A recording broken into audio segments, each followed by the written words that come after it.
Mountain Man ordered a young bride, but a 60-year-old grandmother stepped off the wagon. The stage door creaks, dust swirls, and the crowd gasps. A trapper who braved wolves and blizzards suddenly finds himself mocked by his own town. But the gray-haired bride does not tremble. She carries a marriage paper already signed, and a land deed that cuts straight through his mountain spring.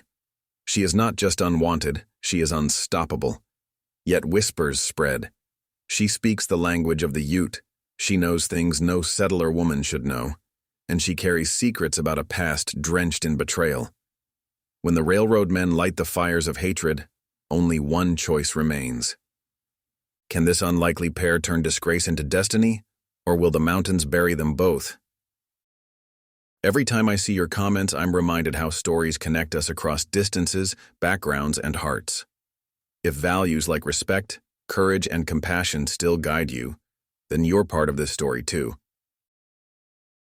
The late afternoon sun cast long shadows across Silver Bluff's dusty main street as Silas Brackett paced the wooden platform of the stage depot. His worn boots made hollow thuds against the planks while he checked his pocket watch for the third time in as many minutes. The approaching stage was already 20 minutes late. "Mighty anxious there, Brackett," Tom Henderson, the depot manager, called from his window. "Reckon your bride's aboard this one?"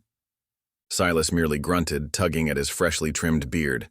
He'd spent the morning trying to tame his usually wild appearance, even donning a clean shirt and his least patched trousers. The thought of finally meeting his mail-order bride set his stomach churning. The distant rumble of wheels and the cloud of dust rising above the cottonwoods announced the stage's approach. Silas straightened his back, squinting into the setting sun. He pictured the young woman he'd been corresponding with these past months. Someone strong enough for mountain life, but gentle enough to make a real home. Someone to give him children, to carry on his name. As the stage rolled closer, townsfolk began gathering. Mrs. Peterson from the general store stepped out onto her porch. The blacksmith wiped his hands on his apron and ambled over. Even Sheriff Wade emerged from his office, thumbs hooked in his belt. "Here to welcome the new Mrs. Brackett," the sheriff called out with a knowing smile. The stage creaked to a halt, brake chains rattling. Silas's heart hammered as the driver, old Pete Maxwell, climbed down to open the door. A hush fell over the growing crowd. "Watch your step now, ma'am," Pete said, offering his hand. A black-gloved hand emerged, gripping both Pete's assistants and a wooden cane. Then, to Silas's utter shock, a woman with silver hair stepped carefully down. She wore a neat traveling dress of dark blue, her bearing straight despite the cane. But there was no mistaking the age lined into her dignified face. She had to be 60 if she was a day. Someone in the crowd snickered. The sound grew, rippling through the onlookers until several were openly laughing. Silas felt his face burning hot as summer noon. "There must be some mistake," he growled, striding toward Pete. "Where's the rest of the passengers?" "Just the lady," Pete said, already untying luggage from the top of the stage. "Mrs. Eleanor Whitcomb, bound for Silver Bluff." "I'm Eleanor Whitcomb," the woman said, her voice clear and steady despite the growing laughter. "And you must be Mr. Brackett."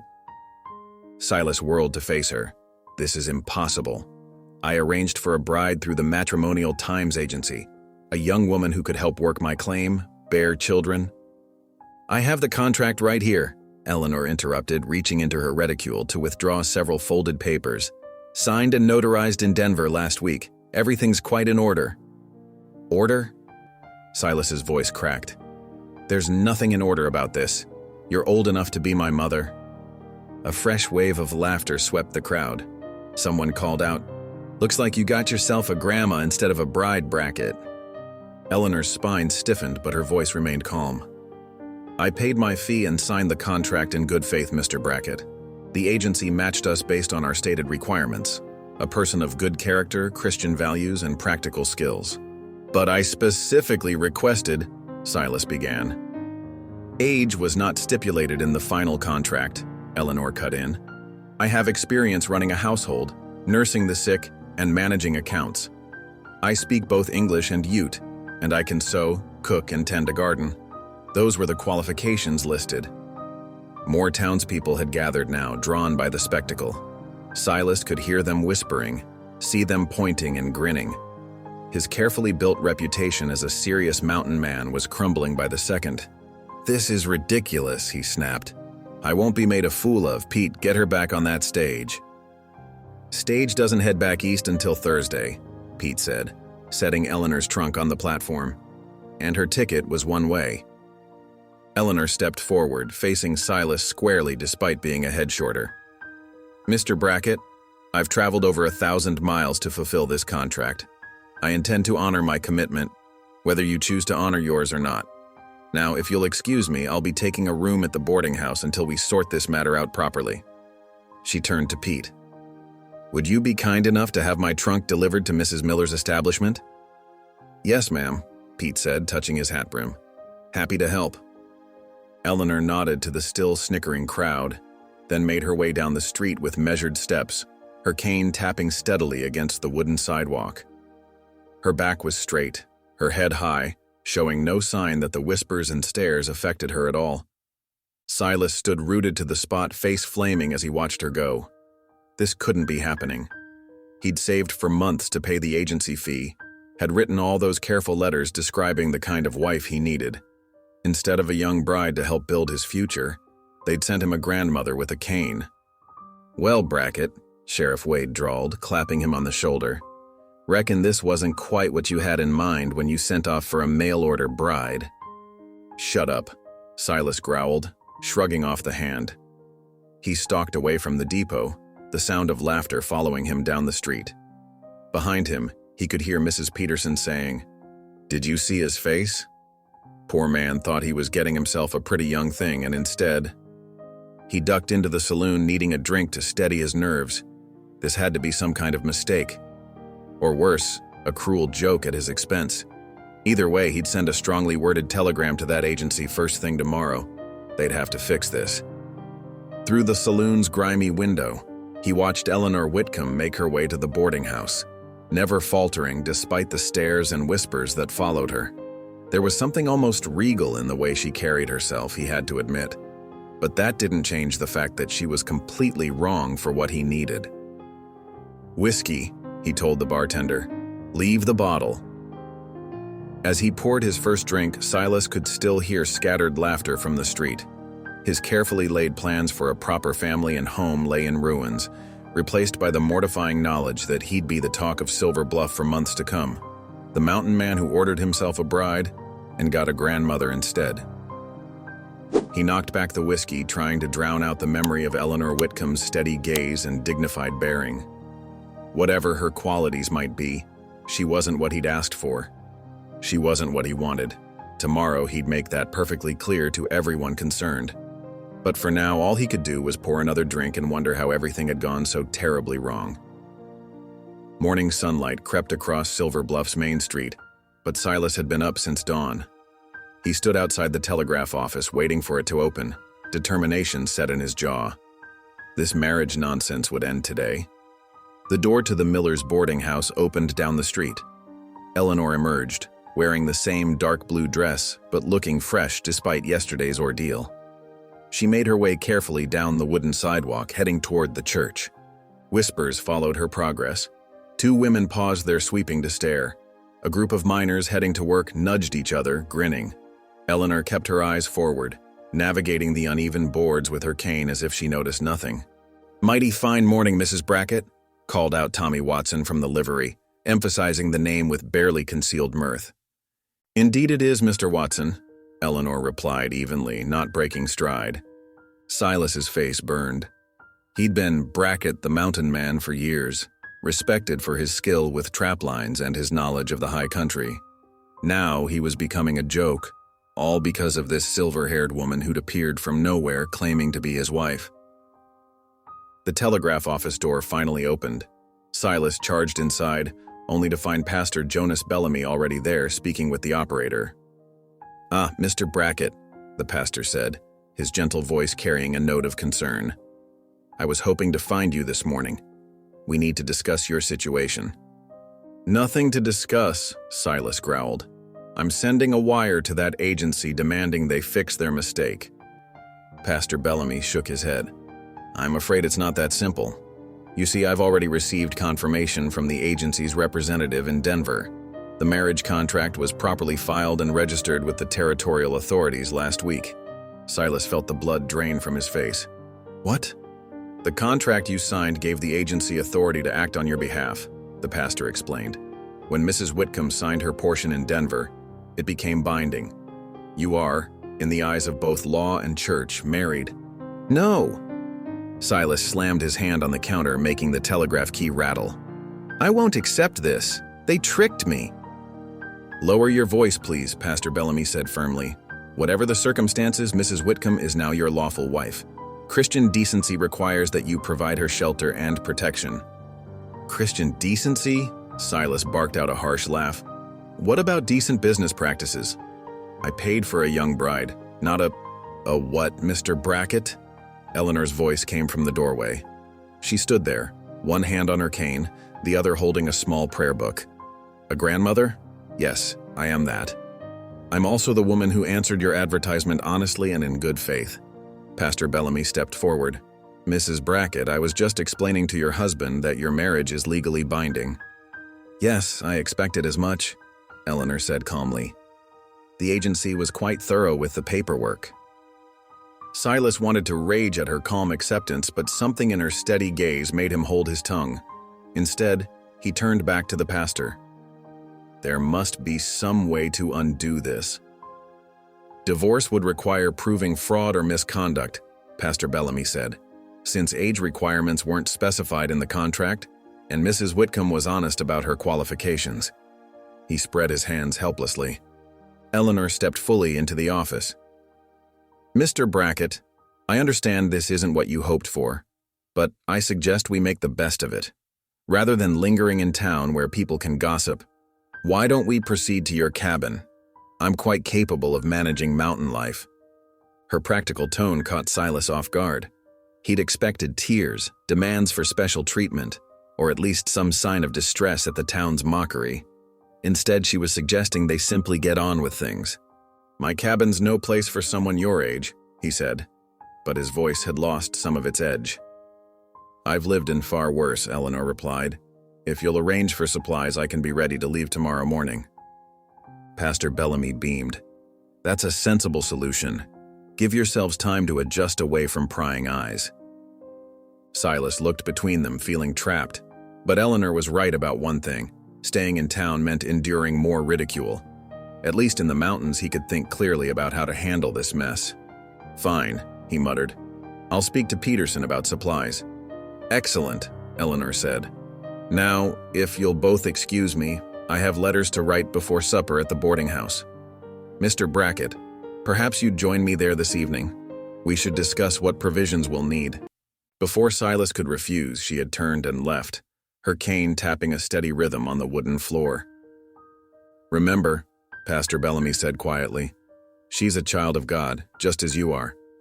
Give her a chance to prove her worth. Silas didn't answer. He stalked out of the telegraph office, his planned message forgotten. Married. He was married to a grandmother, and there seemed to be nothing he could do about it. The day passed in a blur of preparations and sidelong glances from townspeople. Silas arranged for extra supplies at Peterson's store, ignoring the knowing smirks. He checked his wagon's wheels and axles, making sure they could handle the mountain trail. All the while, he felt eyes on him, heard the barely concealed laughter. Evening found him reluctantly entering the boarding house dining room. Several regular boarders looked up, poorly hiding their interest.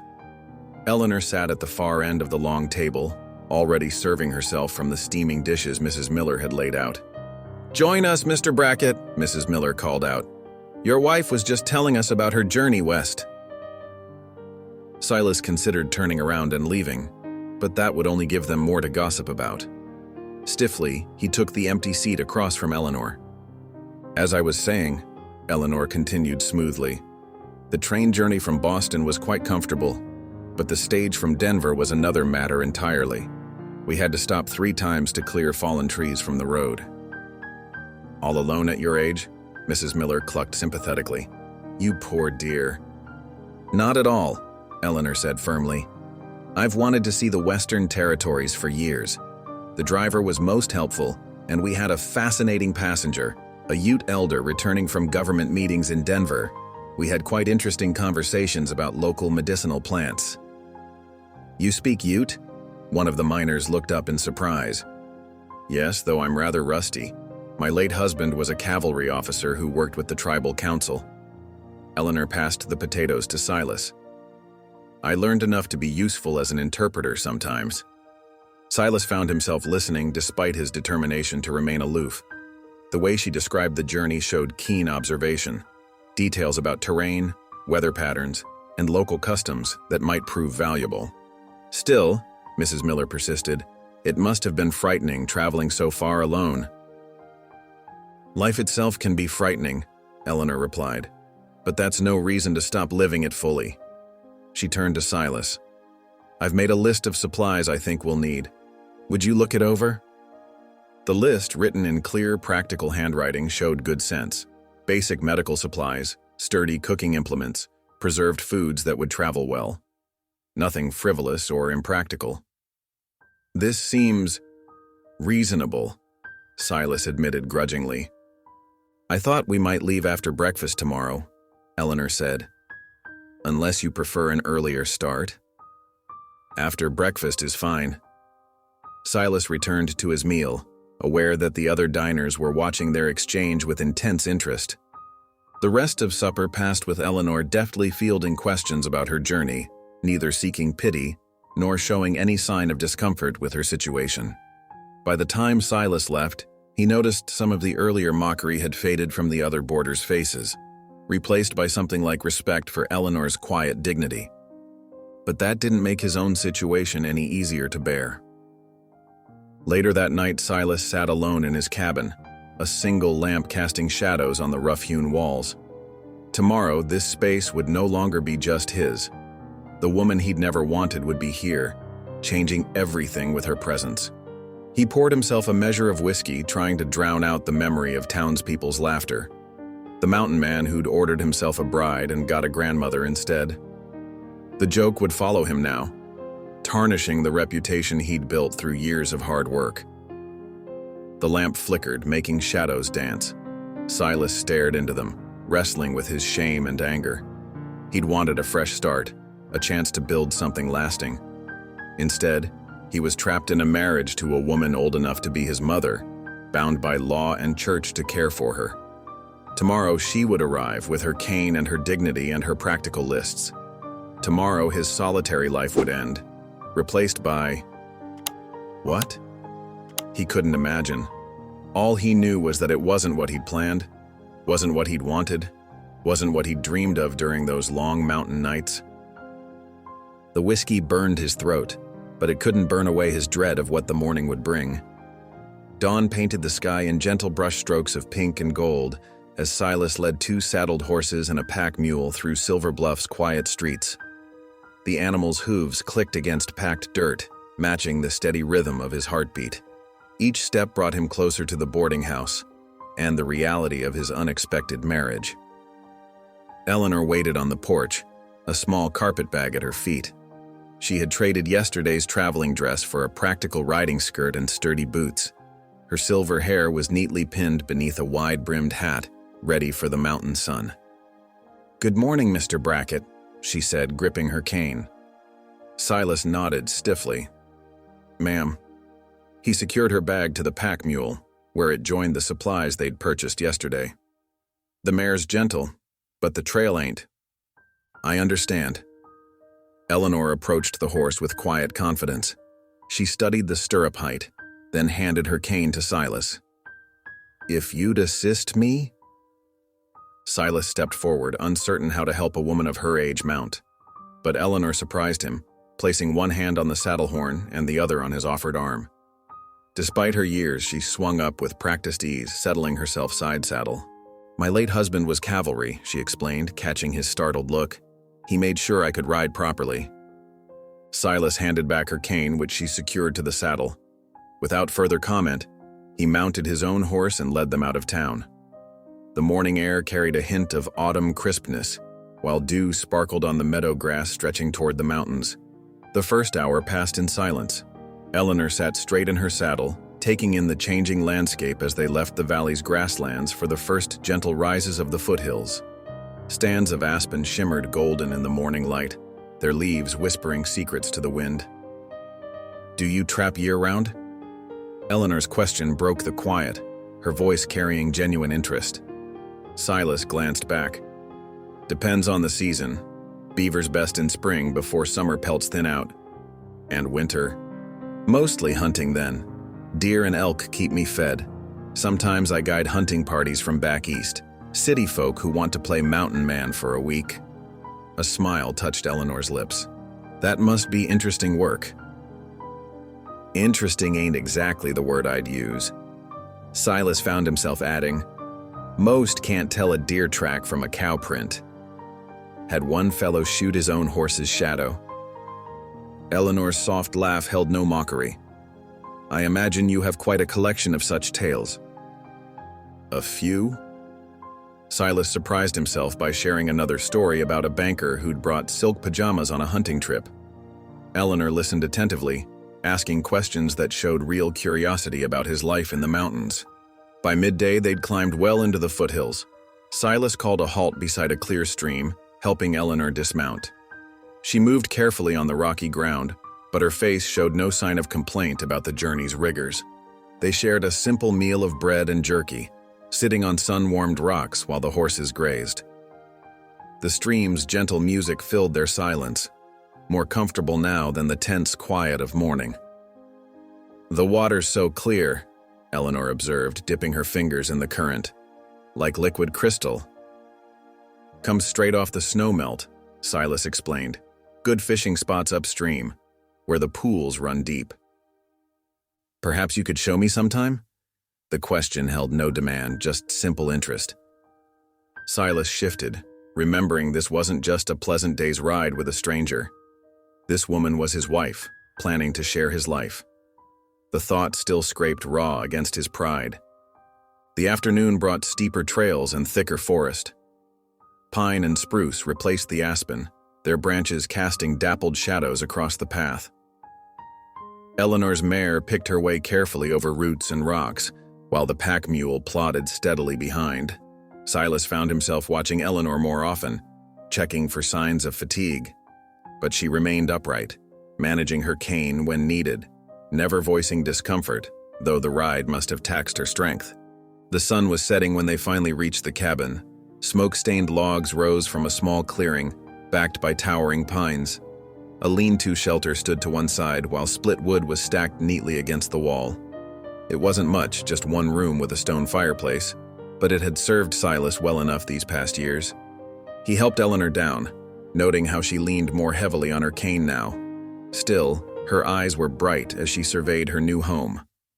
"Solid construction," she commented, running a hand along the chinked logs. "Good tight corners." Silas busied himself unloading the pack mule, uncertain how to respond to her calm acceptance. Most women would have balked at such basic accommodations. Even the hunting party's wives, who claimed to want wilderness adventure, complained about the rough conditions. Inside, Eleanor studied the cabin's sparse furnishings: the narrow bed, the rough table and single chair, the few tin plates stacked on wooden shelves. Her gaze lingered on the fireplace's cold stones. "Would you like me to start a fire while you tend to the animals?" she asked practically. Silas nodded, grateful for the excuse to escape outside. By the time he'd unsaddled the horses and secured them for the night, lamplight glowed through the cabin's single window. The sight stopped him. How many years had he returned to dark windows? When he entered, the cabin felt different. Eleanor had swept the floor with a rough broom, arranged their supplies on the shelves, and laid out her bedroll near the now crackling fire. The space seemed more orderly, as if her presence alone had transformed it from a hunter's den to something approaching a home. She looked up from where she knelt, spreading a clean cloth over the table. "I hope you don't mind. I thought we could use a bit more organization." "It's your home now, too," Silas managed, the words feeling strange in his mouth. Evening settled around them as they shared a simple supper of beans and bread. Eleanor asked a blessing before they ate. something Silas hadn't done since leaving his mother's table as a boy. Afterward, she insisted on washing the few dishes, her movements efficient despite her obvious weariness. When the tasks were done, Eleanor retrieved a worn Bible from her carpet bag. She knelt beside her bedroll, silver head bowed in prayer.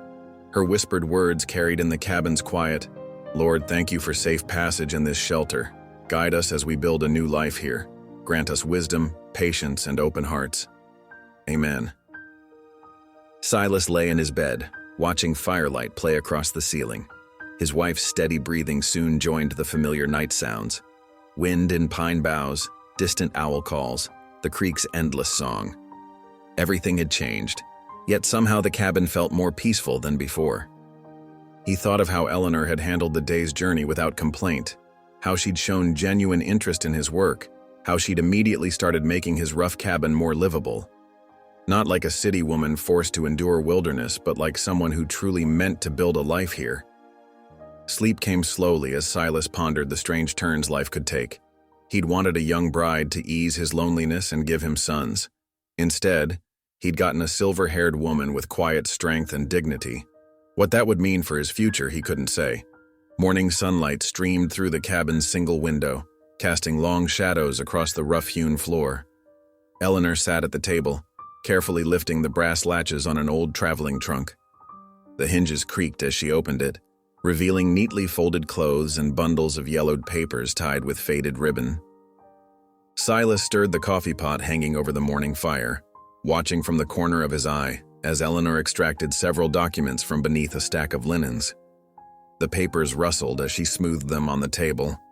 "There's something we need to discuss," Eleanor said, her voice steady but gentle. She gestured to the other chair. "Please, sit with me a moment."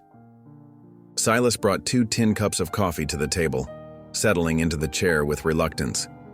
The serious look in Eleanor's eyes made his stomach tighten.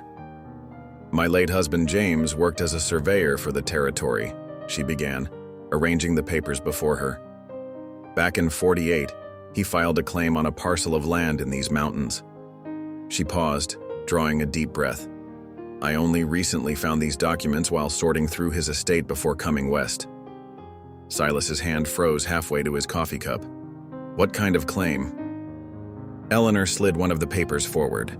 The document was weathered but official, bearing territorial seals and careful surveyor's notes.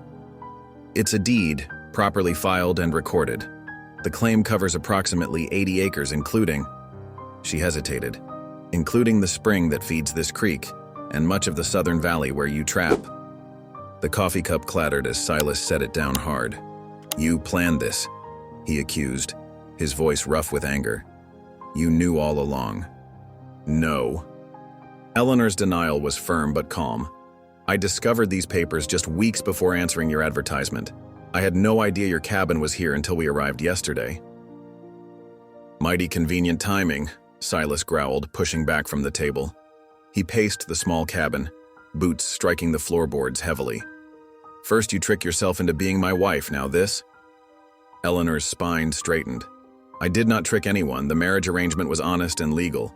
As for the deed," she tapped the document, "I'm telling you now, openly, because I believe in dealing truthfully." "Truth?" Silas barked a harsh laugh. "Truth is you're trying to steal my trapping grounds." "I'm trying to find a peaceful way forward," Eleanor corrected. She remained seated, her hands folded calmly on the papers. "This land legally belongs to both of us now. We can fight over it, or we can work together." Silas grabbed his coat from its peg. "I'm riding to town, going to sort this out proper with the land office." He yanked the door open, letting in a blast of cool mountain air. "Don't expect me back soon." The door slammed behind him, leaving Eleanor alone with her papers and cooling coffee. She bowed her head, lips moving in silent prayer. The ride to Silver Bluff took most of the morning. Silas pushed his horse harder than necessary, fury driving him down the mountain trails. By the time he reached the land office, sweat darkened his shirt despite the cool autumn air. Clerk Edwin Rowley looked up from his desk as Silas burst in, scattering dust motes in the shaft of window light. The clerk's neat appearance, pressed shirt, ink-stained fingers, wire-rimmed spectacles, seemed to mock Silas's trail-worn state. "Mr. Brackett," Rowley acknowledged, marking his place in a thick ledger. "What brings you to town?" Silas slapped Eleanor's deed onto the desk. "Need you to look at this. Tell me if it's real." The clerk carefully unfolded the document, adjusting his spectacles. His fingers traced each line methodically, comparing details to his records. Minutes stretched as he consulted multiple books, making small sounds of confirmation. Finally, Rowley looked up. "The deed appears entirely legitimate, Mr. Brackett. Filed and recorded in 1848 by James Whitcomb, territorial surveyor." He cleared his throat. "The claim overlaps significantly with your current usage rights." "Usage rights?" Silas's voice rose. "I've worked that land 15 years. "Yes, but—" Rowley shuffled through more papers. "You never filed a formal claim. As a trapper, you have certain privileges, but Mrs. Whitcomb, that is Mrs. Brackett now, holds clear title to the specified acreage." Silas's hands clenched into fists. "There must be some mistake." "No mistake." Rowley's tone was apologetic but firm. "The deed is valid. Given your recent marriage, however, you might find some mutual arrangement." "Mutual arrangement," Silas muttered. He snatched the deed from Rowley's desk and stormed out, leaving the clerk blinking in his wake. The ride home seemed longer, darkness gathering as Silas picked his way up the mountain trails. His anger had settled into a cold knot of suspicion. The whole situation felt like a trap. The marriage, the deed, all of it designed to steal what he'd worked so hard to build. Lamplight glowed from the cabin window as he approached. More surprising was the smoke curling from the chimney, carrying an aroma that made his stomach growl despite his dark mood. Inside, Eleanor stood at the fireplace stirring a pot of stew. The cabin was tidier than he'd left it, with fresh herbs hanging from the rafters and his collection of traps neatly organized against one wall. "I thought you might be hungry after your ride," she said, not turning from her task. "There's fresh bread, too, if you'd like some." Silas hung his coat, movement stiff with lingering anger.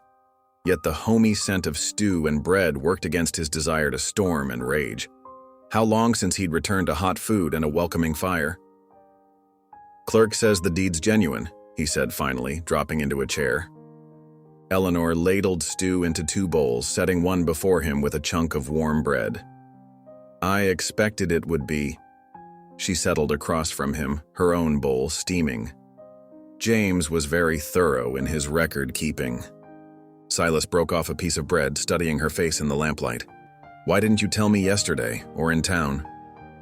"Would you have brought me here if I had?" She met his gaze steadily. "I needed to see the land first, to understand what we're both facing." She gestured to his bowl. "Eat while it's hot. We can talk more after supper." The stew was rich with vegetables and game meat, clearly made from his own stores, but prepared with skill he couldn't match. Silas found himself finishing the bowl despite his determination to remain angry. Eleanor's quiet presence across the table was oddly soothing, though mistrust still coiled in his gut. As Eleanor gathered their dishes, Silas watched her move about the cabin. She favored her bad leg but worked efficiently, as if she'd kept house here for years instead of a single day. The deed in his coat pocket felt like a burning coal, yet here she was cooking his food and tidying his home as if she truly meant to be his wife. What game was she playing? And more importantly, how much would he lose before she revealed her true purpose? The autumn days stretched into a peculiar rhythm at the mountain cabin. Silas would wake before dawn, startled each morning by the sight of Eleanor's silver hair catching the first gray light through the window. She rose as early as he did, moving quietly about the cabin's confines with her cane, already heating coffee by the time his boots hit the floor. Their shared space felt both too small and oddly comfortable. Eleanor had a way of making herself useful without being intrusive. She kept to her side of the cabin, maintaining an invisible boundary that helped ease the awkwardness of their forced intimacy. On the 3rd morning, Silas returned from checking his trapline to find white muslin curtains hanging at the windows. The fabric, he realized, came from Eleanor's own trunk, spare cloth she'd brought west, now repurposed to soften the cabin's rough-hewn edges. "Didn't ask you to pretty up the place," he muttered, though the curtains did cut the harsh glare that usually woke him at first light. The cabin needed something to keep the draft out, Eleanor replied practically, not looking up from her mending. These will help when winter comes. Silas couldn't argue with that logic, though it unsettled him how she spoke of winter as if she'd be there to see it. The smell of fresh bread began filling the cabin daily. Eleanor had brought sourdough starter from town, carefully wrapped in oilcloth, and she tended it like a living thing. The warm, yeasty scent would greet Silas when he returned from his rounds, making his mouth water despite his determination to maintain distance. She never complained about the hard wooden chairs, the uneven floor, or the constant smell of cured hides that permeated everything. When rain drummed on the roof for 2 days straight, Eleanor simply moved her sewing closer to the window and worked by the gray light, humming old hymns under her breath. Silas found himself watching her when she wasn't looking. Her hands were strong and capable, marked with old scars and the shadows of hard work. She moved deliberately, compensating for her bad leg without fuss or self-pity. There was something almost familiar in her quiet competence. It reminded him of his own mother, long ago, making do with whatever life provided. One crisp morning, as Silas cleaned his rifle on the cabin's small porch, voices carried up the trail. Women's voices, speaking in the measured tones of the Ute language. His hand tightened on the rifle stock, though he knew the local band was peaceful enough if treated fairly. 3 Ute women appeared around the bend, carrying burden baskets on their backs. They wore practical dress, leather leggings, cloth skirts, and trade blankets against the mountain chill. Their faces showed neither surprise nor concern at finding Silas on his porch. Before he could rise, Eleanor emerged from the cabin, leaning on her cane. To his utter amazement, she raised her hand in greeting and spoke halting words in the Ute tongue. The women's expressions brightened with interest. The eldest stepped forward, returning Eleanor's greeting with additional words Silas couldn't follow.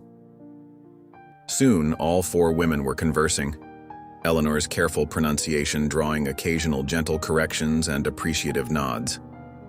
Silas watched, dumbfounded, as Eleanor invited the women into the cabin. They emerged shortly with Eleanor's trunk open between them. Trading commenced. Eleanor's spare blankets and some of her food stores exchanged for dried berries, carefully tanned hides, and beautifully woven baskets. The entire encounter lasted perhaps an hour. When the Ute women departed, they did so with warm gestures of farewell to Eleanor, barely acknowledging Silas except for brief nods of respect. He waited until they were well down the trail before confronting her. "Mind telling me how you learned to speak their language?" Eleanor was arranging her newly acquired baskets on a shelf. "I learned some years ago. It seemed the Christian thing to do, to speak to people in their own tongue." "That's no proper answer." Silas stepped closer, his voice hard with suspicion. "Where exactly did you learn Ute back east?" Eleanor's hand stilled on the basket's rim. "I had my reasons for learning. Good reasons." She turned to face him, her expression composed but somehow distant. "Compassion has guided my path for many years now. That's all you need to know for the moment." "All I need to know?" Silas's laugh held no humor. "You show up here, claim half my land, and now you're trading with the Utes like you've known them all your life. I reckon I need to know a sight more than that." "Perhaps you do." Eleanor's voice remained steady. "But trust, like respect, must be earned on both sides." She picked up her cane and moved toward the fireplace. "Would you like coffee? Those women brought some wild mint that would make a fine tea as well." Silas stared at her back, frustrated by her calm deflection.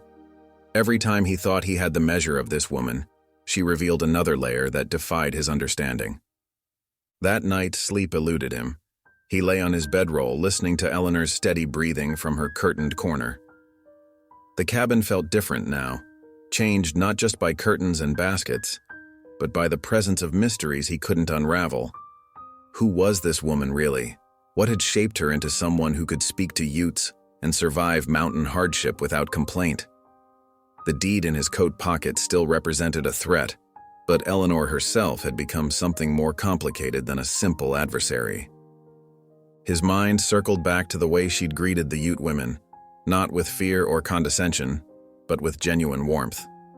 He'd seen white women in town cross the street to avoid passing native traders.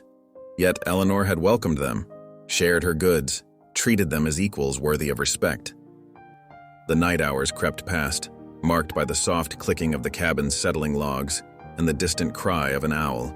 Silas stared at the darkness, troubled by how little he truly knew about the woman who had so suddenly become his wife. She carried herself with dignity, worked without complaint, and spoke to Indians in their own tongue. What other surprises lay hidden behind those clear eyes and gentle hands? The deed to his spring and trapping ground suddenly seemed less important than the riddle of Eleanor herself. She was reshaping his world day by day, in ways that went far beyond legal claims to land, and he had no idea what to do about it. The owl called again, closer now. Silas turned on his bedroll, discomfort gnawing at him like a winter-hungry wolf. Eleanor's breathing remained steady and peaceful, while his mind churned with questions that had no easy answers. Who was Eleanor Whitcomb, and what would her presence in his life cost him in the end? The questions followed him into uneasy dreams, where silver hair gleamed in firelight and strange words echoed through mountain valleys. When dawn finally broke, he rose feeling more unsettled than when he'd laid down, watching Eleanor prepare breakfast with new eyes and a growing awareness that nothing in his life would ever be simple again. A week passed like water over stones, each day flowing into the next. The mountain air grew sharper as autumn deepened, painting the aspens gold against the evergreens. Silas had ventured higher into the peaks, checking trap lines that would soon be snowed in. The sun was setting when he stumbled through the cabin door, his face pale beneath his beard. Eleanor looked up from her mending to see him shivering despite the warm evening. "Mr. Brackett?" She set aside her work. "Are you unwell?" "Just tired." His words slurred slightly as he slumped into a chair. "Need some rest is all." But by nightfall, heat radiated from his skin like a banked fire. Eleanor touched his forehead and drew back at the burning sensation. Silas tossed in his bed, muttering about snow and broken traps, lost in fever dreams. "Here now," Eleanor murmured, laying a cool cloth across his brow. She'd already set water to heat and pulled herbs from her carefully organized bundles. The cabin filled with the sharp scent of willow bark tea steeping in the pot. Through the long night, Eleanor kept her vigil. She spooned broth between Silas's cracked lips, changed the cool cloths on his forehead, and watched his chest rise and fall with labored breathing. When his fever sparked wild dreams that made him thrash against the blankets, she read from her worn Bible, her voice steady in the lamplight. "The Lord is my shepherd," she recited, dabbing sweat from his face. "I shall not want. He maketh me to lie down in green pastures. He leadeth me beside the still waters." The psalms filled the cabin's darkness, keeping time with the crackle of the fire and Silas's ragged breathing. Eleanor refused to sleep, even when exhaustion made her hands tremble. She had nursed too many others through fever to rest while death lurked at the bedside. "Please, Lord," she prayed openly as dawn approached, her voice rough with worry. "Spare him. He has much yet to learn of love and mercy. Give him time to find his way to grace." The second day brought no improvement. Eleanor continued her careful nursing, heating rocks to warm Silas's feet while cooling his head, forcing liquids past his lips whenever his eyes flickered open. Her prayers never ceased, whether whispered or silent, a constant plea for healing. On the third day, the fever finally broke. Silas woke to find sunlight streaming through Eleanor's curtains, his body weak but his mind clear. Eleanor dozed in a chair beside his bed, her silver hair escaping its pins, dark circles beneath her eyes speaking of sleepless nights. "Ma'am?" His voice was barely a whisper. She startled awake immediately. "Thank the Lord," she breathed, pressing a hand to his forehead. "The fever's gone. How do you feel?" "Like I've been trampled by a herd of buffalo." He managed to push himself up against the pillows, noting the neat stack of cool cloths, the pot of broth keeping warm by the fire, the open Bible on the table. "You stayed with me?" "Of course." Eleanor poured a cup of willow bark tea. "Drink this. It will help with the aching." Silas sipped the bitter liquid, studying her over the rim of the cup. "I remember bits and pieces. You were reading, praying. A faint flush colored Eleanor's cheeks. I hope I didn't disturb your rest. No. He hesitated. Thank you for caring for me. She smiled, the expression warming her tired face. That's what family does, Mr. Brackett. Even unexpected family. That evening, Silas sat wrapped in blankets near the hearth while Eleanor prepared supper. The familiar sounds of her moving about the cabin had become oddly comforting during his recovery. She hummed softly as she worked, an old hymn that stirred memories of church services long ago. I heard you, he said suddenly, when you were praying. You asked God to give me time to learn about love and mercy. He turned to face her. Why would you pray such a thing for a stranger who's treated you unkindly? Eleanor's hands stilled on the cooking pot. She was quiet so long that Silas thought she wouldn't answer. Because I know the cost of a hard heart, she finally said. I've seen what happens when people choose pride over mercy. She moved to sit in the chair opposite him, her hands folded in her lap. I suppose you deserve to know at least part of my story. The fire popped and settled as Eleanor gathered her thoughts. My first husband was a cavalry officer, Captain James Whitcomb. He was tasked with negotiating treaties with the Ute people in these territories. Her voice held old pain. He made promises, sworn agreements about hunting grounds and water rights. But when pressure came from settlers and mining interests, he broke every promise he'd made. Silas leaned forward, watching her face in the firelight. There was bloodshed, Eleanor continued quietly. Ute families lost their homes, their hunting grounds, their very lives because my husband valued his advancement over his honor. Her fingers twisted together. I've spent years trying to make amends in what small ways I can. Learning their language, offering aid to widows and children. It's not enough. It can never be enough. But I must try. Is that why the Ute women who visited seemed to know you? Silas asked. Eleanor nodded. Word spreads among the people. They know I seek to help, not harm. She gave a sad smile. Some even call me grandmother who makes right, though I can never truly make right what was destroyed. And coming here, was that part of your atonement? No. Eleanor's voice was firm.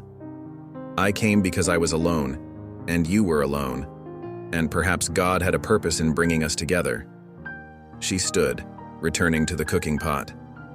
That's enough of my story for tonight, I think. You need rest to regain your strength. Silas watched her move about the cabin, seeing her differently now. The dignity he'd first noticed at the stage depot came from years of bearing guilt that wasn't hers. Her gentle strength had been forged in fires of grief and responsibility. She was still a mystery in many ways, but he began to understand the deep currents that moved beneath her calm surface. Eleanor, he said softly, using her given name for the first time. When she turned, he met her eyes. Thank you.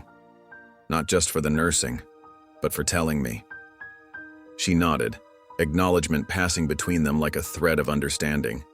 The cabin settled into comfortable silence as Eleanor served their supper, the sound of spoons against bowls mixing with the whisper of wind through pine boughs outside. Silas's body still ached from the fever, but his heart felt oddly lighter. Something had shifted during his illness. Perhaps in those hours when Eleanor's prayers had stood guard against death, or in her quiet confession of past wounds. The distance between them had narrowed, not completely, but enough to let compassion take root. The morning sun filtered through Eleanor's curtains, casting warm patches across the cabin's plank floor. Silas sat at the table, strength returning to his body after the fever. He watched Eleanor knead dough with practiced movements, her silver hair neatly pinned back, her sleeves rolled up to show capable arms. The questions that had troubled his fevered dreams wouldn't leave him be. Those Ute women who came to trade, he began. They treated you like kin, not a stranger. Eleanor's hands stilled in the dough. Yes, she said quietly. We share a history, though they don't know the full truth of it. Tell me. Silas's voice was gentle, none of his earlier suspicion remaining. Please. Eleanor wiped her hands on her apron and sat across from him. After my husband betrayed the treaties, after the bloodshed, she took a steadying breath. I couldn't live with myself doing nothing. I found ways to help, working through trusted friends who traded with the Ute regularly. What kind of help? Money mostly. Blankets. Medicine when sickness swept through their camps. Her fingers traced patterns on the wooden tabletop. I sent what I could to the widows and children left behind. It wasn't much, but it was something. Silas leaned forward.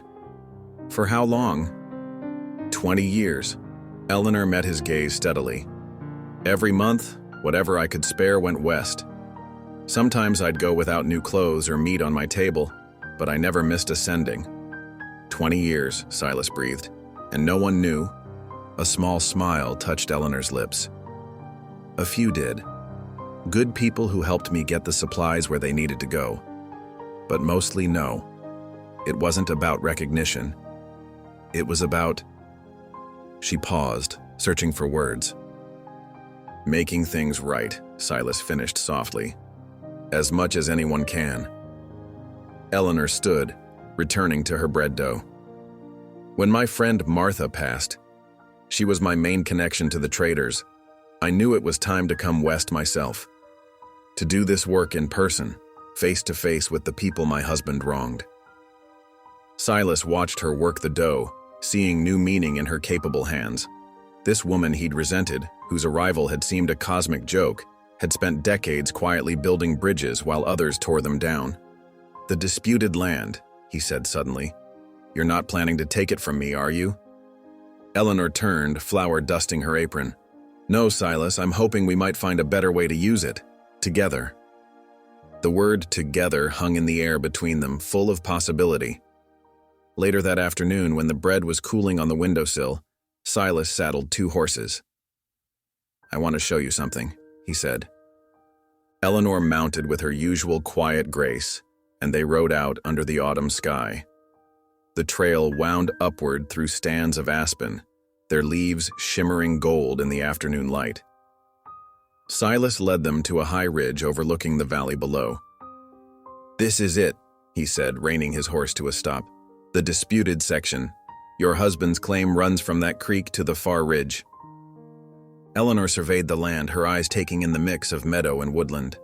It's beautiful, she breathed. Look how the valley catches the sun, and that spring-fed creek, the soil must be rich there. Good for trapping, Silas agreed. Beaver in the creek, fox in the woods. Yes, but... Eleanor gestured toward the meadow. Can't you see it? Apple trees could grow there, protected by those hills. Gardens in the rich bottomland. Maybe even a grape arbor on that south-facing slope. Silas turned to study her face. The vision she painted wasn't one he'd ever considered, but looking now through her eyes, he began to see new possibilities in the familiar landscape. The Ute women could trade here, Eleanor continued softly. Bring their crafts, take fresh fruit and vegetables home to their children. A place of meeting, not division. You've thought about this, Silas said. Every night since I found those papers. She met his gaze. But I wouldn't do anything without your agreement.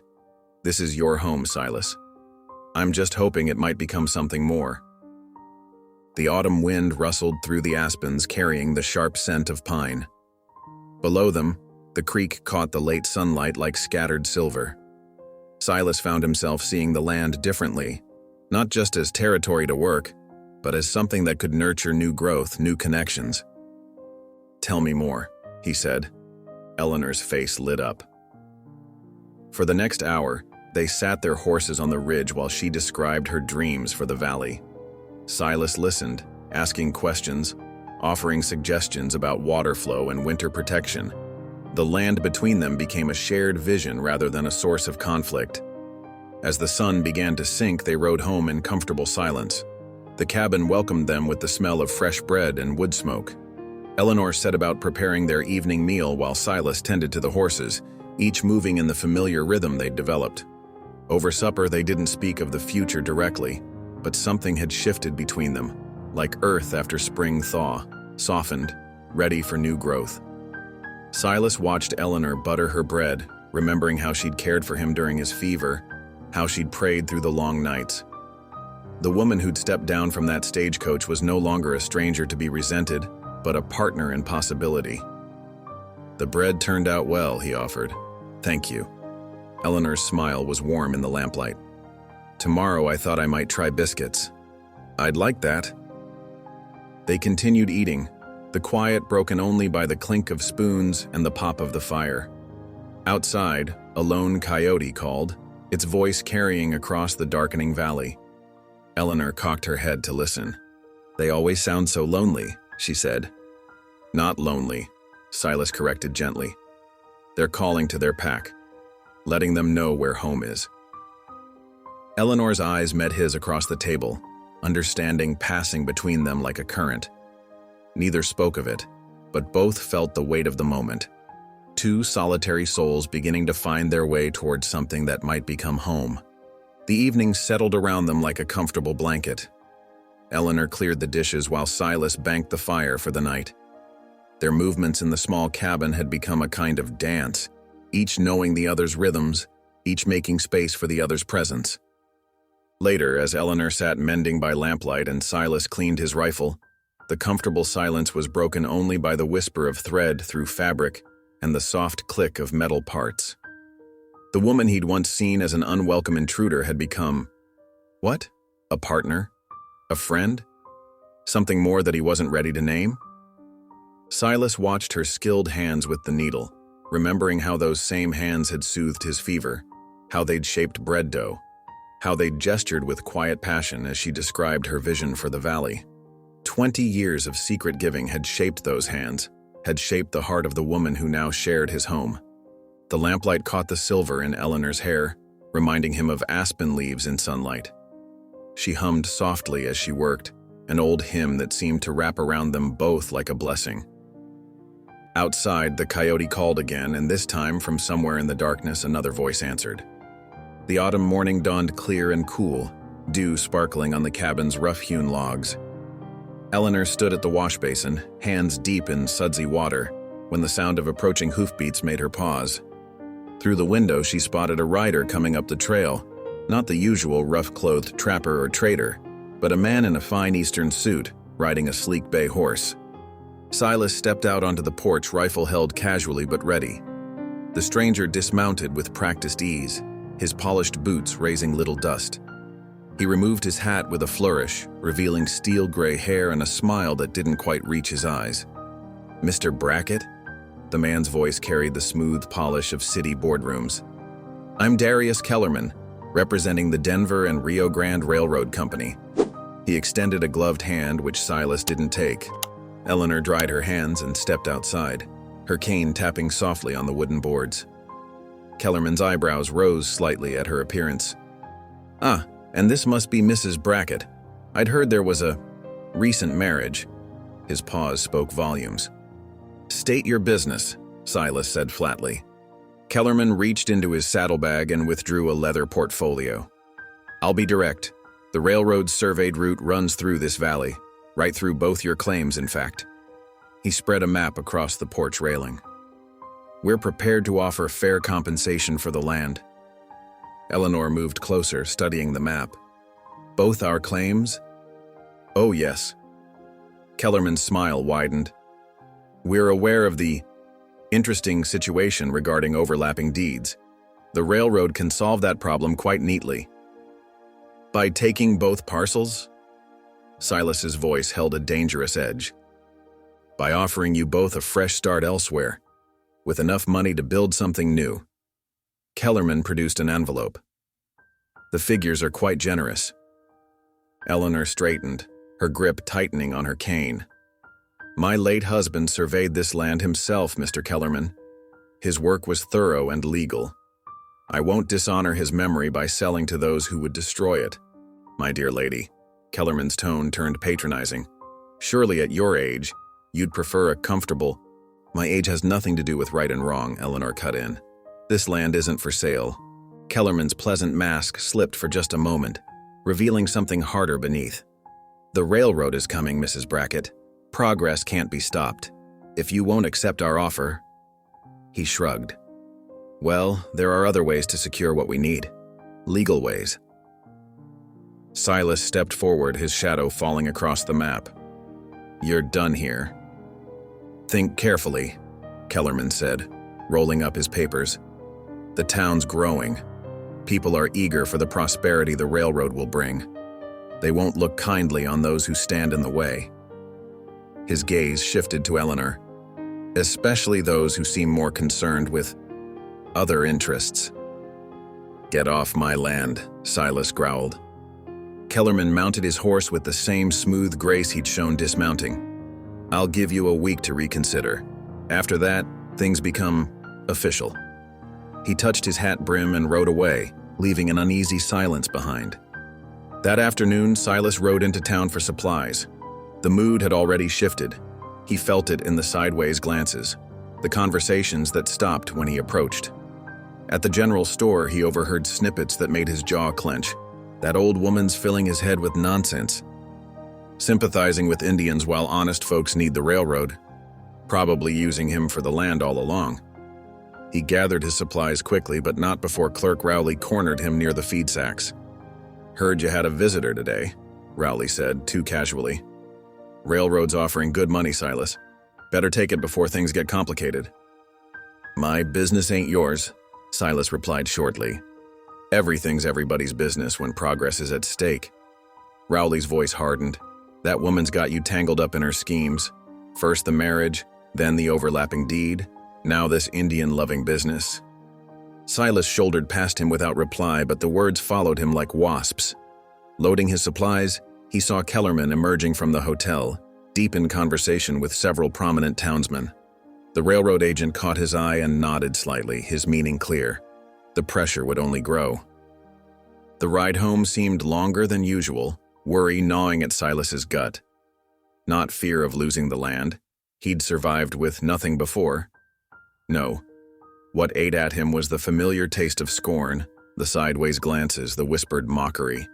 He'd come to these mountains partly to escape such things, and now they were back, stronger than ever. Eleanor had supper waiting when he returned, rabbit stew that filled the cabin with savory warmth. She took one look at his face and set down her spoon. The town's turned, hasn't it? Silas nodded, pushing his bowl aside. Kellerman's been busy. They're calling you a troublemaker, saying you're... He couldn't finish. Saying I'm using you? Filling your head with dangerous ideas? Eleanor's voice was gentle. Standing in the way of their notion of progress? I've dealt with their scorn before, Silas said roughly. When I first came here, when my ways weren't their ways. But this is different. The whole town's united behind the railroad. They'll make life hard for anyone who opposes it. Eleanor reached across the table and laid her hand on his arm. Silas, look at me. He met her eyes reluctantly, seeing not pity but steady strength. Truth isn't measured by how many voices shout it down, she said firmly. What's right doesn't become wrong just because it's unpopular. I learned that watching my husband break treaties for the sake of progress. Her fingers tightened slightly. We have to stand for what's true even when we stand alone. Even against the whole town? Especially then. Eleanor's eyes held his. Because that's often when truth needs defenders most. Silas covered her hand with his own, feeling the warmth of her conviction steady him. Outside, a coyote called in the gathering dusk, a lonely sound, but clear and unafraid. Inside the cabin, two people who had been strangers now found themselves unlikely allies against forces bigger than themselves, bound together by something stronger than mere paper deeds or marriage contracts, the courage to stand for what they believed in, whatever the cost. The Sunday morning dawned bright but carried an unsettling chill. Eleanor smoothed her best dress, faded but clean, while Silas hitched the horses. They'd decided to attend services together, though neither spoke of how the town might receive them. The wooden church sat proudly on Silver Bluff's main street, its white-painted boards gleaming in the morning sun. As Silas helped Eleanor down from her horse, the usual friendly chatter on the church steps died away. Women drew their children closer. Men suddenly found their boot tips fascinating. Good morning, Eleanor said clearly, her head high as she accepted Silas's arm. A few mumbled replies followed them up the steps. Inside, the familiar scent of beeswax candles and pine floors welcomed them. Sunlight streamed through plain glass windows, catching dust motes in golden beams. But even here, whispers followed like autumn leaves. Bold as brass coming here. After refusing the railroad's offer, holding back the whole town's future. Silas's jaw tightened, but Eleanor squeezed his arm gently. They took seats near the back, where the morning light couldn't reach. A few pews ahead, Darius Kellerman sat among the town's leading merchants, his suit as crisp as if he'd just stepped from a Denver boardroom. Pastor Jonas Bellamy emerged from the vestry, Bible in hand. His usual warm smile seemed strained as his gaze swept the congregation, faltering slightly when it reached Eleanor and Silas. "Let us pray," he began, his voice carrying to the rafters. "Lord, guide us in these times of change.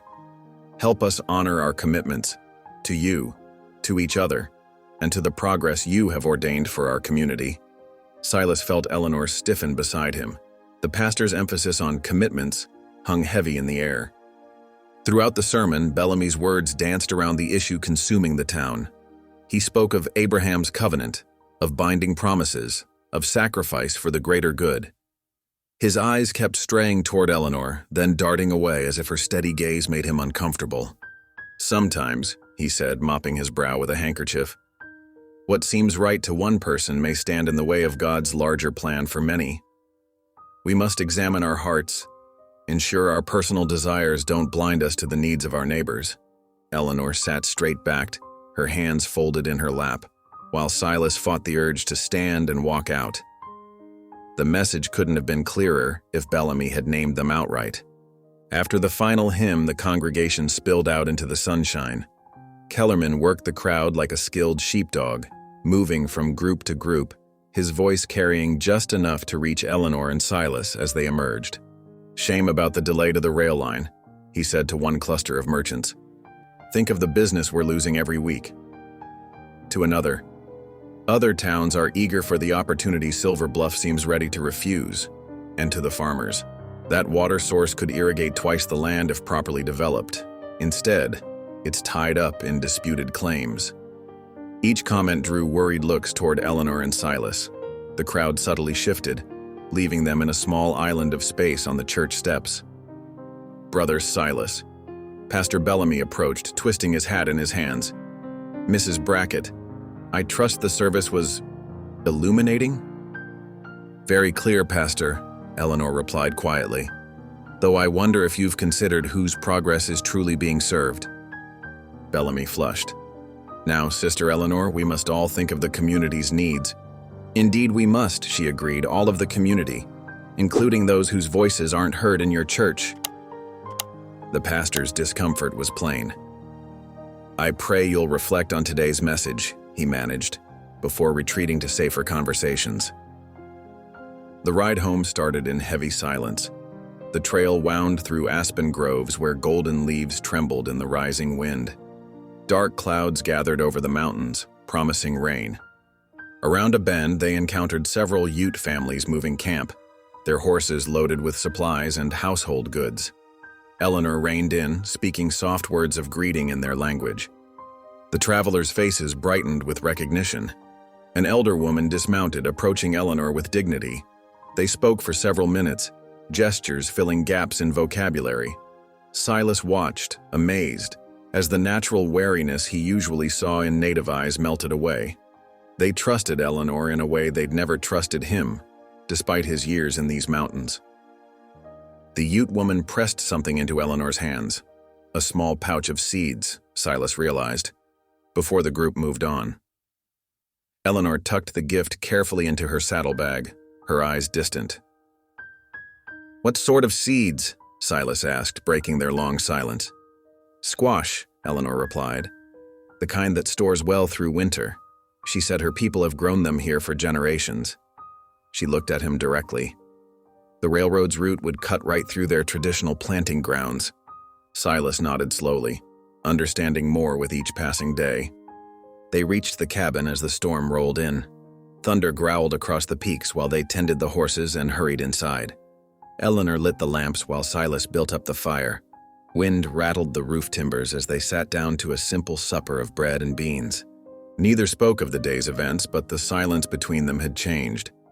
It was no longer the awkward quiet of strangers forced together, but something more like understanding. As thunder crashed overhead, Silas studied Eleanor's face in the lamplight. The woman he'd once resented as an unwanted burden now sat at his table as an ally, perhaps the only one he had left. Eleanor seemed to read his thoughts. "The town will only grow colder toward us," she said softly. "Reckon so." Silas broke off a piece of bread. "Kellerman knows his business, turning neighbor against neighbor. Are you afraid?" The question caught him off guard. Not of Kellerman, not of losing the land even. He struggled to find the words. But the way they look at us now, like we're something wrong that needs fixing. Ah. Eleanor's eyes held compassion, the weight of standing alone. "You seem to bear it well enough." "Practice," she said with a slight smile. "And conviction that what's right matters more than what's popular." She reached across the table and touched his hand. "We're not truly alone, Silas. God sees. The truth stands. And we have each other now." The wind howled outside, but inside the cabin something sturdy was taking root, stronger than deed papers or marriage certificates. As the storm raged on, Silas and Eleanor sat in companionable silence, two outcasts finding unexpected shelter in each other's strength. Thunder rolled again, closer now, while rain drummed on the roof. The sound matched the turbulent mood in Silver Bluff, where winds of change were rising. But here in the lamplit cabin, Silas felt an unfamiliar peace. Whatever storm was coming, they would weather it together. Dawn broke over the mountains, painting the lingering storm clouds in shades of amber and rose. Puddles dotted the muddy ground around Silas's cabin, reflecting the clearing sky like scattered mirrors. The storm's fury had passed, but the air still held its damp weight, heavy with the scent of wet pine and sodden earth. Silas stood at his cabin door, surveying the damage. Broken branches littered the clearing, and a section of split-rail fence lay toppled near the corral. Eleanor moved quietly behind him, already at work sweeping water from the porch boards. The sound of approaching hoofbeats drew their attention. Young Tommy Watson, the storekeeper's son, rode hard into the yard, his horse's flanks lathered with sweat. "Mr. Brackett," Tommy called out, reining up sharp. "Your line shack, the one up on Eagle Ridge, it's burning." Silas's face darkened. "Burning, you say?" "Yes, sir." Tommy nodded, catching his breath. "Saw the smoke while I was checking our cattle. Flames reaching high as treetops." Eleanor stepped forward, her hand touching Silas's arm. "Be careful," she said softly. Silas nodded grimly. Within minutes, he had saddled his bay gelding and strapped on his Winchester rifle. Eleanor watched from the porch as he mounted up, her fingers working worry into her shawl. "I'll return before sundown," Silas promised, touching his hat brim. The trail to Eagle Ridge wound through stands of aspen and pine, climbing steadily higher into the mountains. Silas pushed his horse hard, guided by the thin column of smoke rising against the morning sky. His mind churned with dark thoughts. That line shack had stood for 15 years, shelter during his winter trapping runs. When he crested the final rise, his worst fears were confirmed. The small log structure was reduced to smoking ruins, its roof collapsed into black timbers. The acrid smell of wet ash filled the air. Dismounting, Silas approached carefully. His experienced eye read the scene like a book. Multiple horse tracks marked the muddy ground, some still fresh. At least 4 riders had been here, their prints showing they'd circled the shack before leaving. "Cowards," he muttered, kicking at a charred beam. Inside, his winter supplies, dried food, ammunition, trap supplies, were destroyed. This was no accident. This was a message.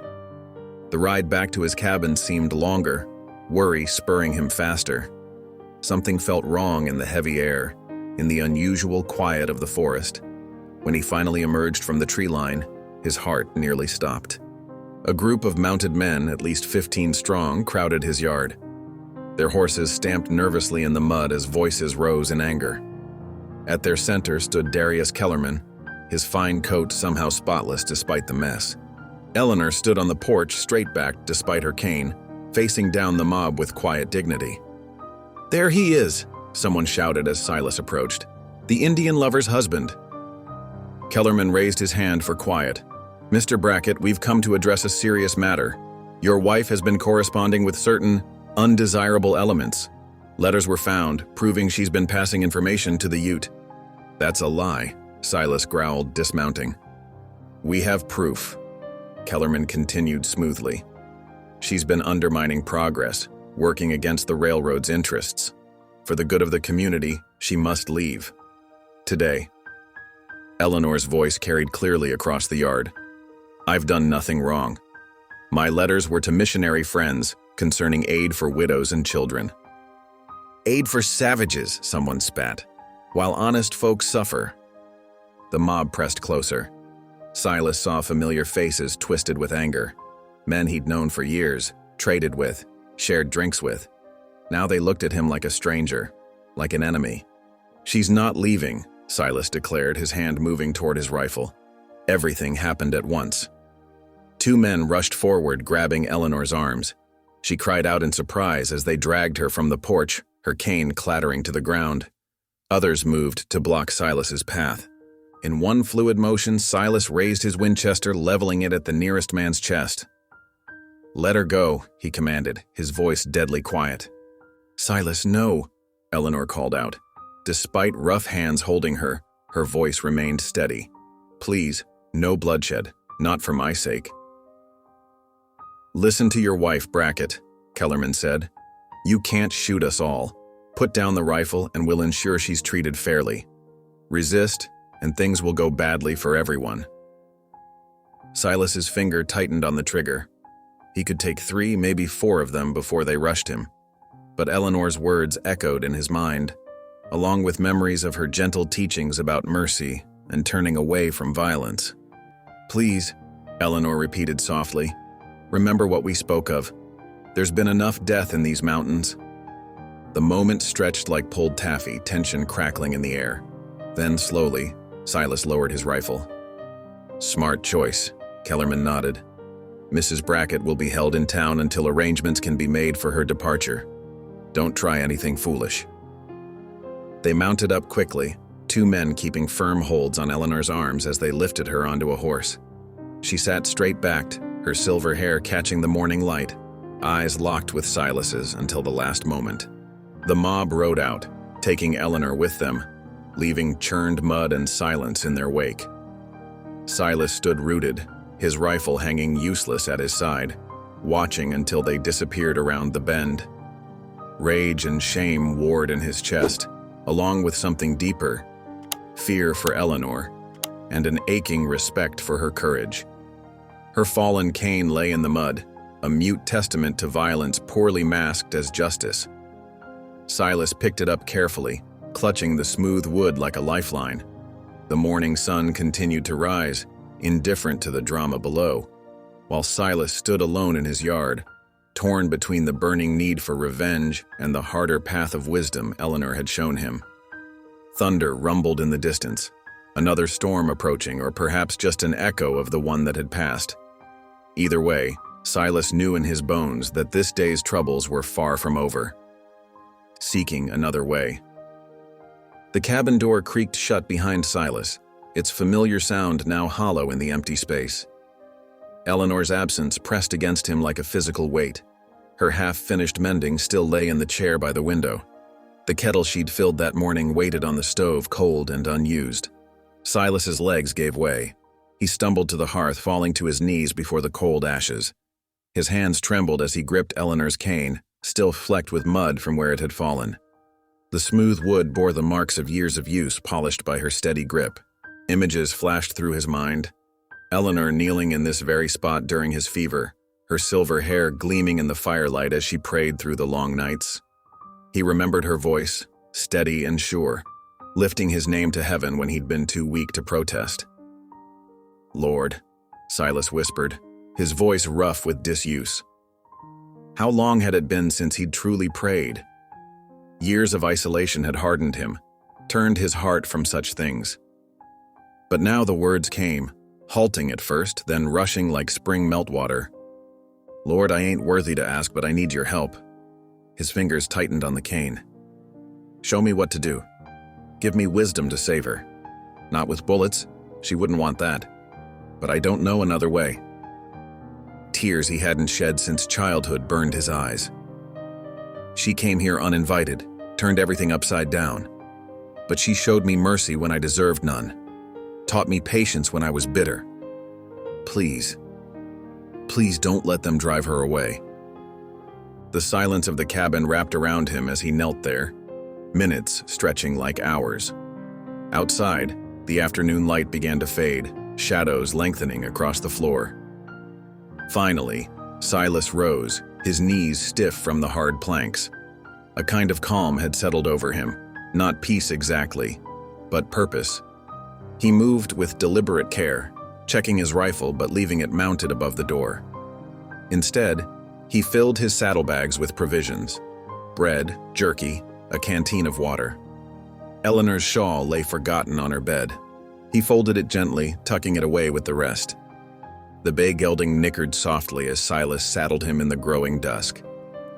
Storm clouds gathered again on the horizon, promising another night of rain. Silas mounted up, Eleanor's cane secured across his saddle, and pointed his horse toward Silver Bluff.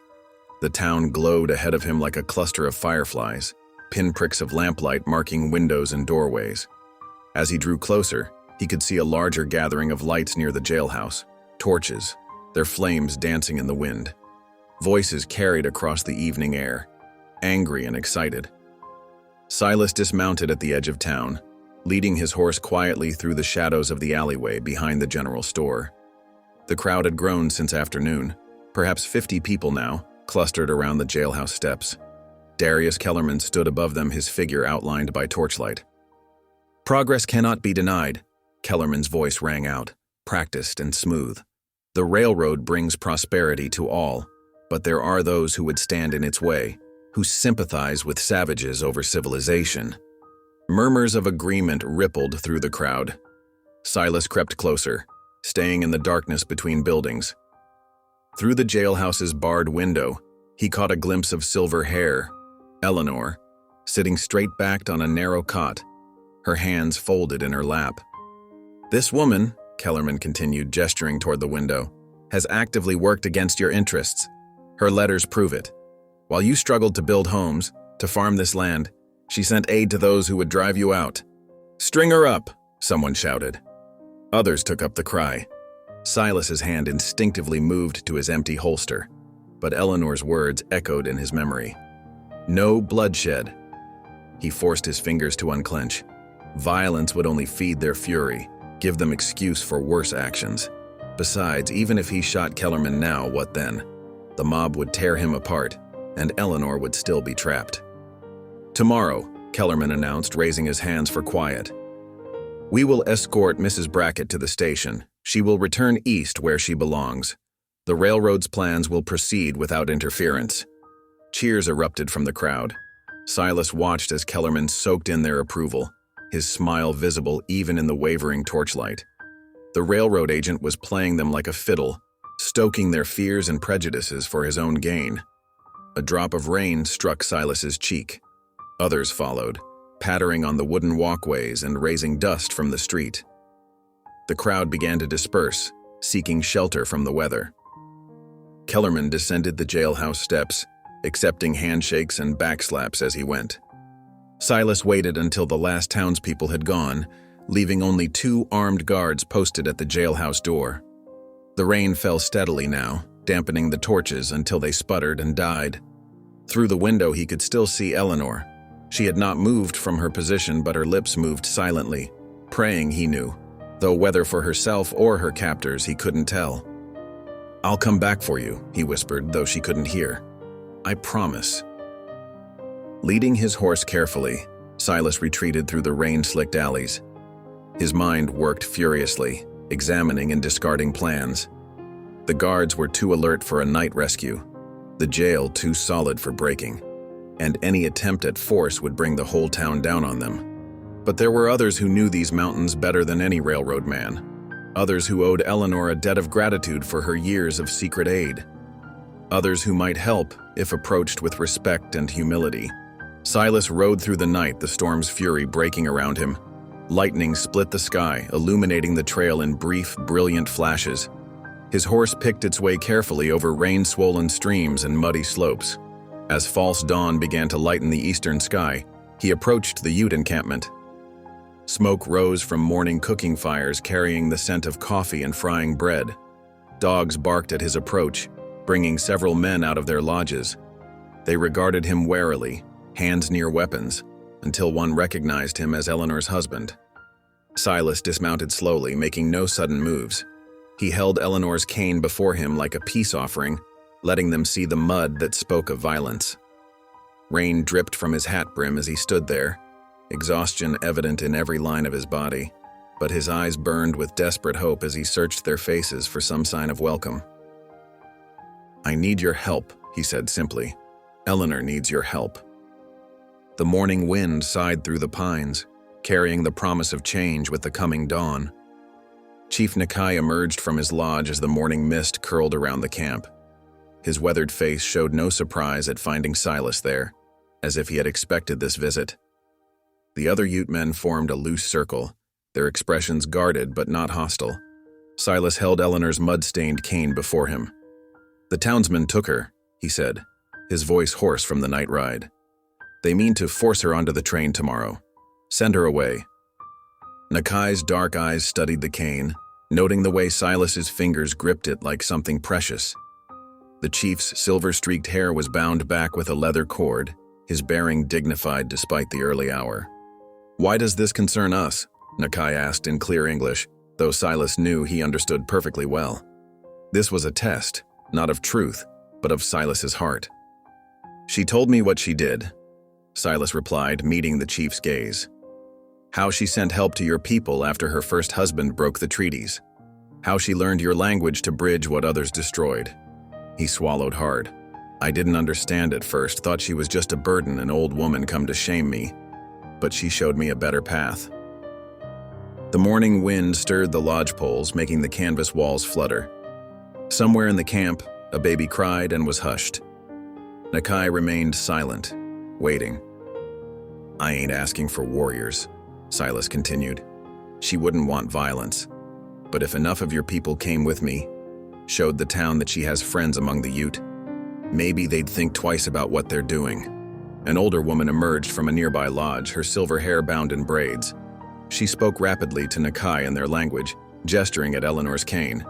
Silas caught the word for medicine, though he understood little else. Nakai nodded slowly. "Many winters ago, when fever struck our camp, supplies came in the night. Blankets, medicine, food for the sick. We did not know then it was Eleanor Whitcomb who sent these things." He touched the cane gently. "Later, more help came, always through others, never directly. But we knew someone among the whites remembered their promises." "She never told me that part," Silas said softly. "Number she would not boast of kindness."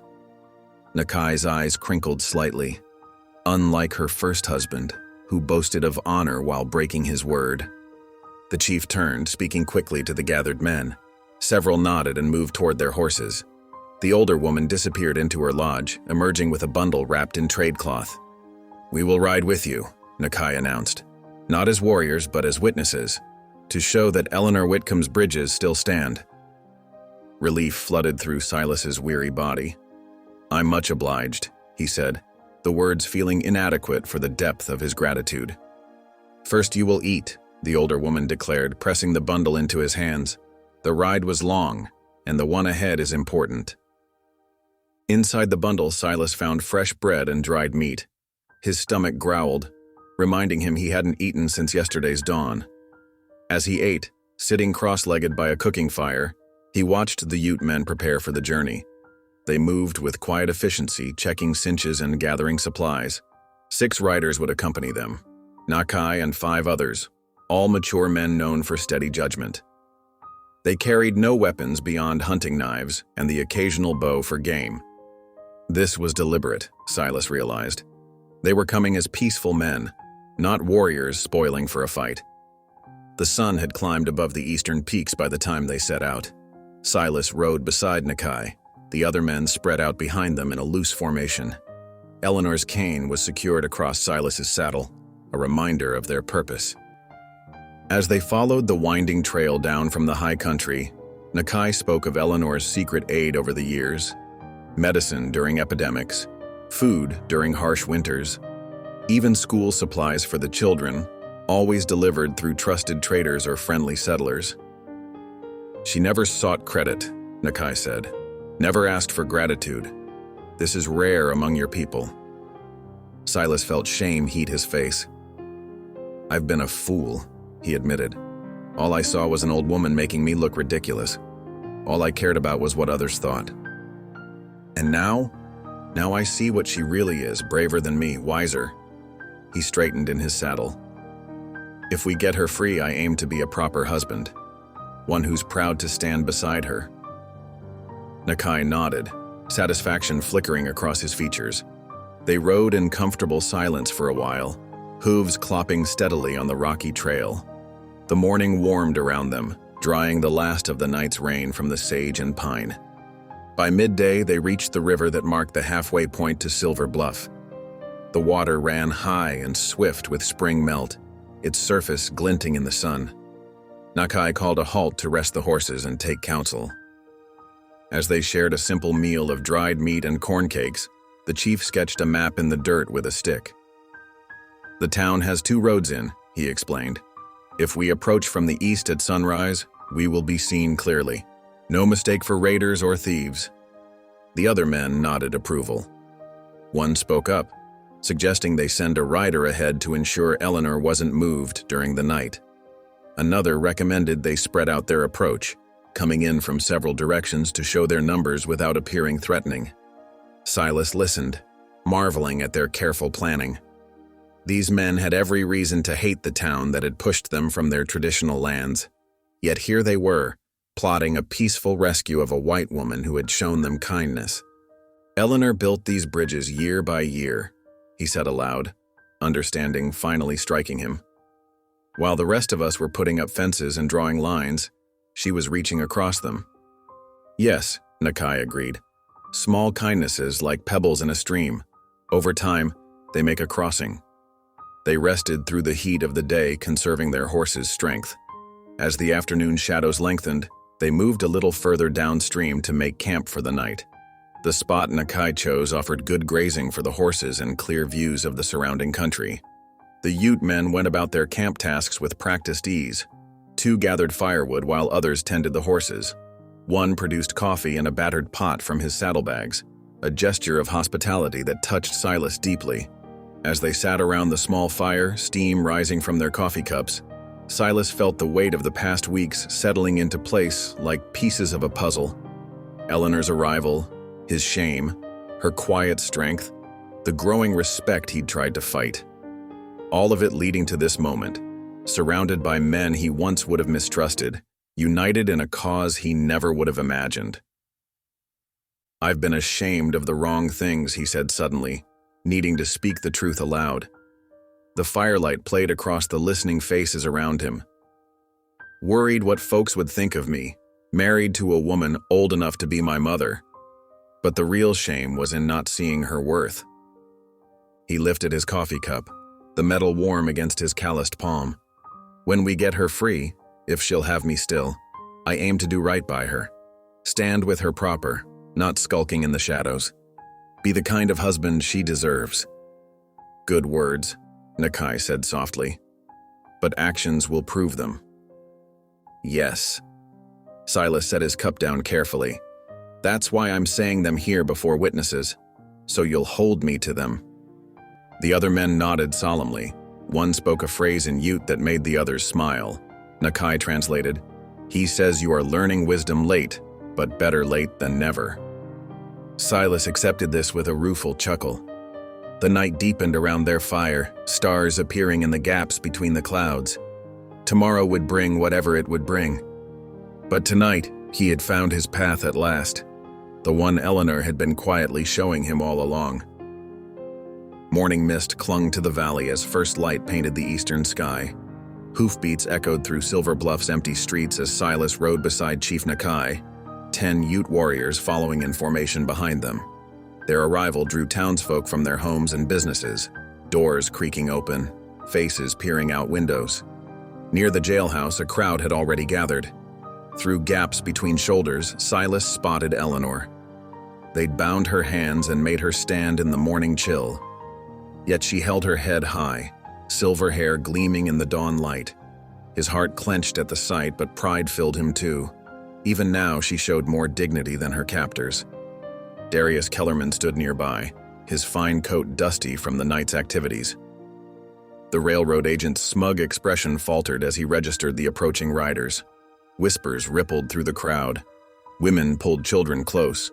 Men reached for weapons, then thought better of it as they counted the calm, determined faces of the Ute warriors. Silas dismounted first, his boots striking dirt with purpose. Chief Nakai followed, his movements deliberate and regal. The other warriors remained mounted, forming a loose circle around the scene. "What's the meaning of this?" Kellerman demanded, but his voice wavered. "You bring savages to threaten decent folk?" "No threats here," Silas said clearly, projecting so all could hear. "Just truth-telling, which seems overdue in Silver Bluff." He strode forward, ignoring the mutters and sideways glances. The crowd parted before him, sensing something had changed in the mountain man they thought they knew. Gone was the shame-faced trapper who'd hidden from their mockery. In its place stood a man who'd found his backbone. "First truth," Silas announced, stopping beside Eleanor. "This woman is my wife, not just by paper, but by my free choice." He met her eyes, saw them brighten with unshed tears. "I'm proud to claim her before God and all of you." Someone snickered, but the sound died quickly as Chief Nakai moved to stand beside Silas. The chief's presence commanded attention, his weathered face carrying the weight of decades of broken promises and enduring wisdom. "Second truth," Silas continued, pulling papers from his vest. "These documents, verified by your own clerk Rowley, prove Eleanor's legal claim to this land. Her late husband surveyed it proper, filed it proper." He held the papers high. "The railroad's claim is built on lies." Kellerman stepped forward, face reddening. "Now see here." "I see plenty," Silas cut him off. "I see a man who burned my line shack, stirred up fear against my wife, all to line railroad pockets." He turned to the crowd. "How many of you sold your claims cheap after his threats? How many believed his tales about progress and prosperity?" Uneasy glances passed between townspeople. More than a few looked away, shame-faced. "Let my wife speak," Silas said. "She's earned that right." He moved to untie Eleanor's bonds, but Pastor Bellamy stepped forward. "Wait, she's been spreading dangerous ideas, sympathizing with..." "With who, Pastor?" Eleanor's voice rang out clear and strong, though her wrists remained bound. "With people who've suffered broken treaties? With widows and orphans? Are these the dangerous ideas you fear?" The pastor faltered. Eleanor continued, her words carrying across the hushed square. 20 years ago, my first husband commanded cavalry troops here. He broke sacred promises, attacked peaceful camps. Pain etched her features. I watched him betray his own honor, watched him bring death where there should have been peace. She straightened, meeting the crowd's gaze. Since then, I've tried to heal what he destroyed. Not with grand gestures, but with small mercies. Blankets for the cold, medicine for the sick, seeds for spring planting. Chief Nakai stepped forward, raising his hand for attention. When he spoke, his voice carried authority earned through years of protecting his people. "This woman speaks truth. When others turned their backs, she remembered our widows, our children. Year after year, her gifts came. Not to buy favor, but to heal old wounds." His dark eyes swept the crowd. "She honors the treaties your leaders forgot. She builds bridges where others dig trenches." Kellerman tried once more to seize control. "Don't let them fool you. The railroad brings progress, brings broken promises and burned homes." Chief Nakai's words cut like steel. "Like you burned this man's line shack? Like you threatened this woman who shows more honor than all your papers?" The railroad agent's face went pale. He backed away, looking desperately for allies in the crowd. But the townspeople had begun to shift, turning away from him, moving closer to hear Eleanor and the chief. Silas stepped behind Eleanor, untying her bonds with gentle hands. She rubbed her wrists, then straightened her shawl with quiet dignity. When she spoke again, her voice carried no bitterness. "I came west not just as a bride but as a bridge builder. This land needs healing, not more division. It needs truth-telling, not greed's lies." She looked at Silas with deep affection. "My husband has learned this, perhaps others can too." The morning sun had climbed higher, burning away the mist. In its clear light, Kellerman's fine clothes looked shabby, his promises hollow. He began edging toward his horse. Someone in the crowd called out, "Shame on you, Kellerman!" threatening a grandmother, burning honest folks' property. Another voice joined in, "Run back to Denver. Tell your railroad bosses they can't buy Silver Bluff's soul." The mood shifted like wind before a storm. Kellerman scrambled onto his horse, spurring it hard.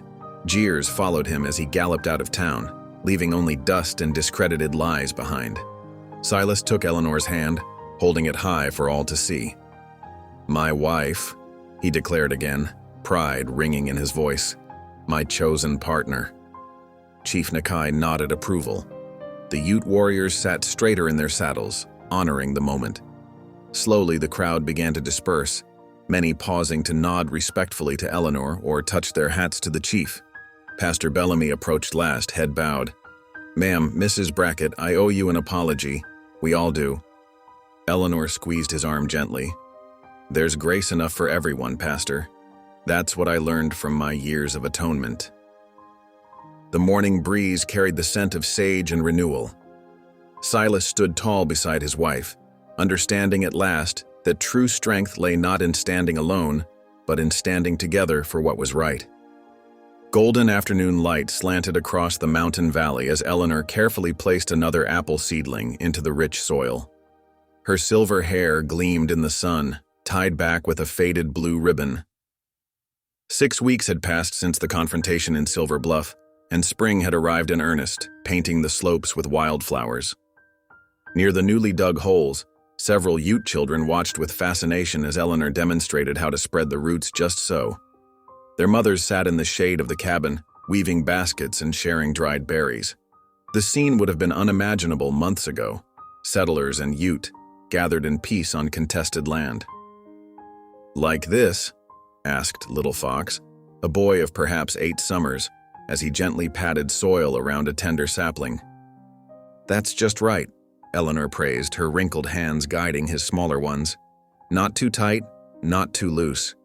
The tree needs room to grow, but also support to stand tall." From the far side of the clearing came the steady rhythm of hammer strikes. Silas worked methodically, setting cedar posts for the new fence line. Several men from town had ridden up to help, including some who'd stood with Kellerman's mob not long ago. Their shared labor spoke of bridges being rebuilt, one post at a time. "Mrs. Whitcomb," Sarah Jenkins, the mercantile owner's wife, approached with a ceramic jug. "We brought some fresh lemonade for everyone." Eleanor straightened, pressing a hand to her lower back. "Much obliged, Sarah. Would you mind helping the children pour cups for their mothers first?" Sarah nodded, smiling warmly at the Ute women. Where there had once been suspicion, understanding was slowly taking root. The railroad's new survey team had come through last week, led by a different agent, one who actually listened. After reviewing Eleanor's deed and consulting with Chief Nakai, they'd agreed to shift the planned route 2 miles south. The change would cost more, but as the head surveyor admitted, it was cheaper than legal battles and lost trust. "Grandmother," called Morningstar, a young Ute girl, using the kinship term that had become Eleanor's unofficial title among their people. "Why do you plant apple trees? They take many seasons to give fruit." Eleanor settled onto a nearby stump, gesturing for the children to gather round. "That's true, little one, but the best gifts often take time." She gestured toward the saplings. "These trees will grow tall and strong, providing shade for your children and their children after them. The fruit they bear will feed many families, both Ute and settler. They're a promise that we can share this land in peace." Silas paused in his work, leaning on his post-hole digger to watch his wife. Strange, how natural that word felt now, wife. The sourness of his initial shame had mellowed into something sweet and sustaining, like honey aged in the comb. "Need a break?" Pastor Bellamy approached, offering a dipper of water. "Much obliged." Silas took a long drink. "Never thought I'd see a day like this, if I'm being honest." The pastor nodded, watching Eleanor with the children. "The Lord works in mysterious ways, brother. Sometimes his greatest blessings come disguised as disappointments." Silas remembered that first day at the stage depot, his bitter anger at finding a grandmother instead of a young bride.